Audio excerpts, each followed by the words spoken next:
things which they're not thought of doing. Or whether you take the Cadbury's campaign, which takes a very Indian thing of saying, new beginnings start with something sweet, which is made a huge mark out there. If you take technology and universal ideas, then you have the Vodafone Zuzus. You have the old Coke campaign, which touched the regional areas of this country and brought it together. So there are many, many examples. And I think there's some fantastic work happening. It's very difficult to identify one and say that this is what is making a change. But from listening to the four of you talk, I mean, I think that one theme that already has emerged is the rise of new technology is liberating, to a certain extent, our creative potential. It's giving us a three-dimensional canvas for experimentation of new forms of creative expression that never existed. Kitty, your product is obviously a high-tech product. It's online PayPal, Alipay, and both of yours could not have happened without new forms of digital engagement. So with this bright new landscape, the sun rising in the east, a new world of creative opportunity to stimulate all of us, including our employees and our clients. Let me ask now, how satisfied are you with how far we have come? In fact, as my mother always used to make us do, on a scale of 1 to 10, how happy are you with the progress in your markets overall in terms of creative standards of breakthrough that fuse both long-term big ideas and technological empowerment, as well as addressing business needs, all right? So let's not get precious about what breakthrough creative is. It's all three of those things. So 1 to 10, really quickly, all right, just so we get a general pulse of our satisfaction with our industry's progress. Kagami-san, 1 to 10. Wow. And you have to be very direct. So this is India. Okay, so I said 9. What? 9. 9? Boy, am I a failure in our Japanese office. Okay, so that you're talking about new technology. Yeah, I agree that that's changed our world, maybe our industry. But that technology is not just for us, just not belong to us. It's belong to the people. So that there's a wonderful way to working together with the people, and that make the different kind of the campaign. So I think that that's beautiful. The same. Are you sticking with your 9? Okay, so I changed my mind. Okay. Okay, maybe because Tom is really the doubtful, so that maybe 7. Okay. Okay. Here's to Japan leading the way. All right. Okay, you've got a 7. All right. Maybe we'll come back to that 7 a little bit later, but Bruce, you are a expatriate person raised on classic, timeless Burnettian truth, and you have transplanted into a Cheil in Cheil Communication, working for Samsung.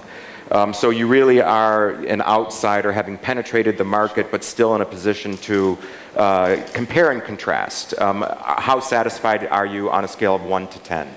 Well, looking at the whole output of the Korean advertising industry, I would say that I would rank it no more than 4.5. Is that a polite 4.5? That's an honest 4.5. I mean, I could say 5 and then say that that's kind of middling, but I think that would be cheating because I think. So if you're going to oversimplify, and I realize that generalizations are always dangerous, but what would be the typical Korean creative that does not satisfy you? What are its characteristics? A few bullet points. Well, of course, I have to be very, very honest and say, first of all, that we are by far the largest agency in Korea, so an awful lot of the product that I'm criticizing is my own product. Yeah. But I'm also well aware that in many markets, including the one that I come from, that celebrity endorsement is something which tends to work. But the way that it happens in Korea is something that just makes me creep. It's not celebrity endorsement where someone has thought about, here's a product, here's a great story we're going to tell about this product. Which celebrity might add some stardust and sprinkle that stardust over it. It's like in Korea, we want to use this celebrity. That's where you start. And that is so frustrating. And it's, of all the things that really gets me about the Korean product, that will be the first one. So celebrity fixation makes you feel... A little bit creepy. Creepy was the word I heard. Oh, yeah. Okay, so we've got Mind you, some of them are really good looking. Really good looking. Over in Japan, in Dentsu, which and then we have Celebrity Creep Out in Korea. Kitty, you work with Lowe, and part of your client base is multinational, Unilever. Part of it is local clients, local state-owned enterprises, and local enterprises as well. 1 to 10. Okay. Yeah, I saw your question. So I have a split of mine. Let me answer you with numbers then. On one hand, I'm rating it an 8. On the other hand, I'm rating it a 2. That's what we call elegant evasion. No. If there are any Chinese in the audience, it's an 8. Okay. Good. I think the overall market is very young. Very young. Very young, very ambitious. Advertising doesn't have a long history. So the creative people who come out are all very hungry. So they always want to do courageous things, they want to take risks, and so on. However, on the other hand, like what you have explained, Tom, that there are a lot of multinational clients. China is very big, too big. 1.3 billion population. I'm sure a lot of Indian friends will agree with me that a big market comes with big stakes. And it is very difficult to make mistakes. I mean, if you make mistake, it's not just your life, but many people's lives are on the line. So you don't want to take too much risks. And you end up being so safe that you are just not foolish. You're not, I'm sorry? Foolish. Foolish. Yeah. So on one hand, Diesel. We are an 8, which is the hunger, you know, be hungry, stay hungry. But on the other hand, we are not foolish enough. So using Steve Jobs' 2 words, I think China has fulfilled one of them, is the hunger aspect. And the foolish aspect is not enough. So I hear you saying that there is the ambition for creativity, but there are certain barriers that are blocking it. And that's right. I also heard you talk about conservatism. Is what you're saying that the cost of building brands on television and mass media is so expensive that clients and agency folk themselves are very risk averse in terms of... If you want to launch a product in a small market, like say, for example, Singapore, if you make some mistakes, that's okay. You come back and do another campaign. You didn't waste too much money. But in China, if you're talking about a national launch, it's a lot of money involved. So you can't afford to make any mistakes. So what do clients and agencies do? Research to death. So you end up with the lowest common denominator, the housewife being the creative director, dictating whatever you are saying. They ask for the celebrities. And you end up writing scripts that are dictated by focus groups. And you end up having commercials that pass all the tests, but you end up being a very conservative campaign on the air. Okay, so test happy, conservatism due to significant out-of-pocket costs for the media investment, a lot of regression to the mean, keeping our ambitions in China from being fully realized, creatively speaking. Are you happy with your job? No, just kidding. Okay, Piyush. Yeah. 1 to 10. I think all of you have heard a lot about 2 Indias, so for me to give you a single number would be absolutely incorrect. So I'll break it up into 5 and 5. But this is religious almost. It is a peculiar country, so you've got to hear me out. When you take India number 1, I think we are 4.515. The urban India, I think the industry is doing a fantastic job. Wait, I'm sorry, what India? The urban India. The urban India, I think the industry is doing a fantastic job. There are people in this country who still love advertising. They don't reach out for the remote. People who travel abroad and come back and say, I was watching television on my hotel TV, and I think they do all kinds of crap. We do much better work in India. But there is a large part of India which we have still got to address, and on which I will give ourselves 1 on 5, because we got a job ahead of us. Before we start looking at the globe and influencing the world from Asia, I think we got to put our house in order, and I think that should be the priority for all of us in the years ahead. Okay, so a lot of hunger from all of you, and to differing degrees into some of the more significant structural issues. It better be mutton. It can't be beef in this country. I'm Jewish. I'm Jewish. So I too am kosher. All right. Oh, not kosher. That's the wrong word. Do you think that we are fairly represented in Asia in terms of our creative achievements to date in the international award shows, or is the composition of jury such that we have to do a lot of explaining to get anything with a cultural nuance in there to be acknowledged? Are you frustrated with the lack of progress that we've made in terms of acknowledgement by the international judges? Real quick question there to anybody here. Kagami, I think that you... Oh, yeah, okay. So that's wonderful question. Because in the early 90s, there's a lot of, the misunderstanding or some kind of ignorance of our culture in the Western world. So I try very hard to explain what behind this. But it seems like, in the recent 3 or 4 years, there's a lot of the, understanding of our culture. So sometimes I don't need anything about that. But maybe, I'm really, happy or lucky without those kind of juries all around. So I don't know, maybe do you have some experience with that? I think it's slightly the other way around. Sorry, is my mic? That my experience of looking at award-winning work from Asia is that the work which is truest to the market is the work, I think, that gets rewarded internationally. I think it's when a lot of Asian markets try to emulate, or I'll use a worse word, copy something from a Western market, that's when it usually goes wrong. Bruce, what do you mean by that exactly? Well, copy what? I mean, when I arrived in Korea, I would just go into creative department and see people just thumbing through the D&AD annual, the one agency book or whatever, and the one show book. And the next thing I knew, I'd be looking at some work and thinking, I know this work from somewhere or other, and it would have been taken from somewhere which had already won an award. Someone had gone through several processes, it had been changed a bit, but it comes out and it's basically the same thing. And I think that's where a lot of Asian markets got it wrong when they were putting work into the international awards, because award shows, because they were putting in work which people had already seen to some degree. The work that goes in, which is truly original and of the culture and of the market, if it's a great idea, I think that's the work that tends to get rewarded pretty easily. Kitty, do you agree that there's a new era of multiculturalism?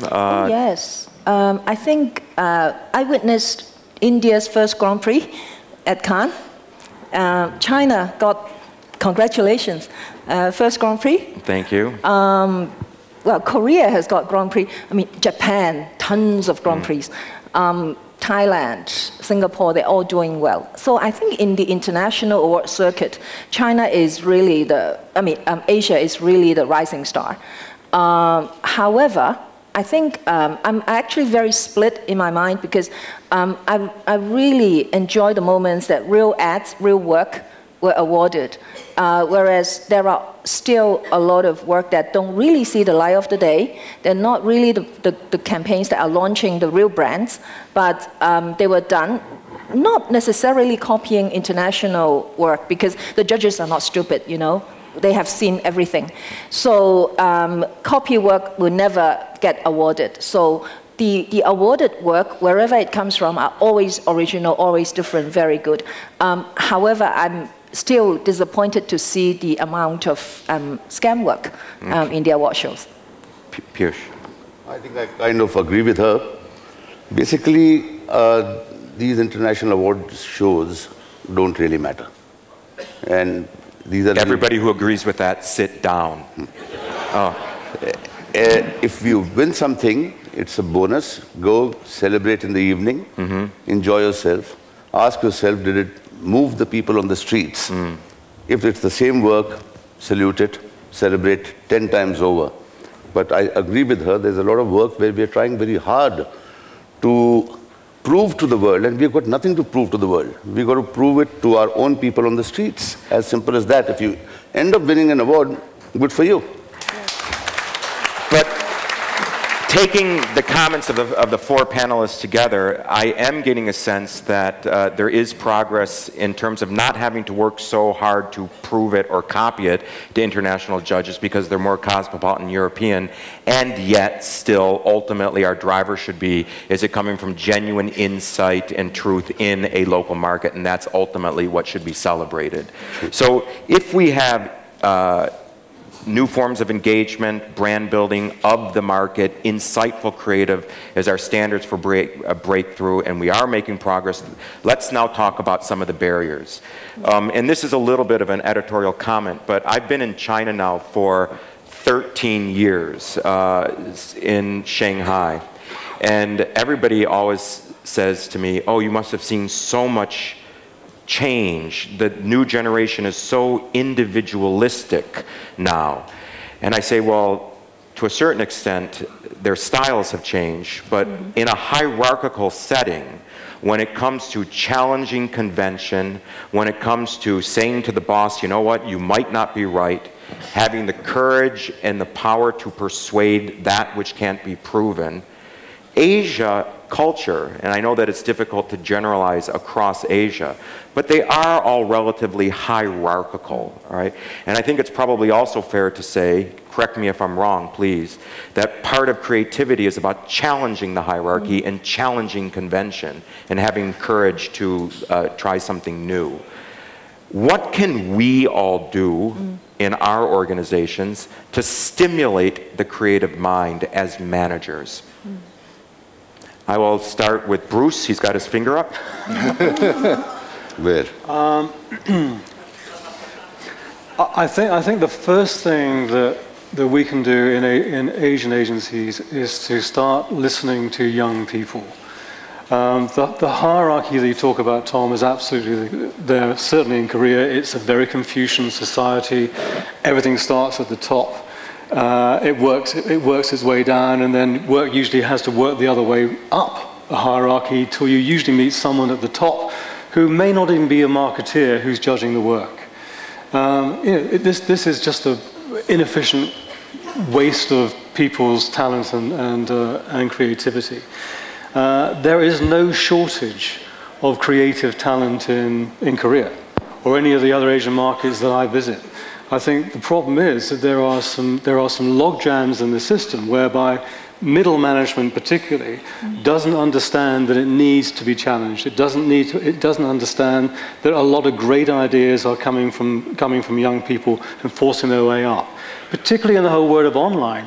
I've worked with senior clients, and I have to say in a tech sector, who are not remotely interested in the whole online world because they're not on it themselves, they're not part of it. And even when they have young people bringing great ideas to them, they can't judge them because they've never themselves lived in that kind of context.